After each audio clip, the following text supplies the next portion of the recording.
नाशिकच्या महापौरपदी हिमगौरी आडके आहेर, उपमहापौरपदी विलास शिंदे बिनविरोध निवड। सिंहस्थ कुंभमेळ्याच्या पार्श्वभूमीवर नाशिक महानगरपालिकेच्या सत्तेत मोठी राजकीय घडामोड घडली आहे।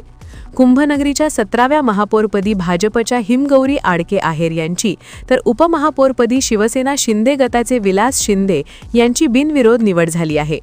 शुक्रवारी दिनांक 6 ला पार पडलेल्या महापौर व उपमहापौर पदाच्या निवडणुकीत जिल्हाधिकारी तथा निवडणूक निर्णय अधिकारी आयुष प्रसाद यांनी अधिकृतरित्या या निवडीची घोषणा केली। भाजपच्या महापौर पदाच्या उमेदवार सीमा पवार यांनी माघार घेतल्याने हिमगौरी आडके आहेर यांची बिनविरोध निवड निश्चित झाली। तसेच उपमहापौर पदासाठी भाजपचे मच्छिंद्र सानप आणि शिवसेना शिंदे गटाचे प्रवीण तिडमे, राहुल दिवे यांनी माघार घेतल्याने विलास शिंदे यांची निवड निर्विवाद ठरली। महापालिका निवडणुकीत भाजपला स्पष्ट बहुमत मिळाले असतानाही सत्ता स्थापनेसंदर्भात राजकीय हालचालींना वेग आला होता।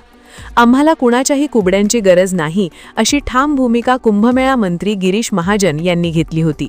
मात्र गुरुवारी रात्री मुंबईतील वर्षा निवासस्थानी मुख्यमंत्री देवेंद्र फडणवीस आणि उपमुख्यमंत्री एकनाथ शिंदे यांच्यात झालेल्या निर्णायक बैठकीनंतर भाजप शिवसेना शिंदे गट युतीचा निर्णय घेण्यात आला।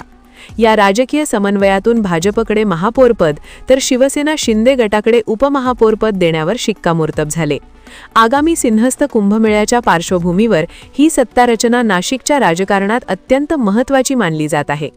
स्टार वन महाराष्ट्र न्यूजसाठी इरफान पठाण, नाशिक।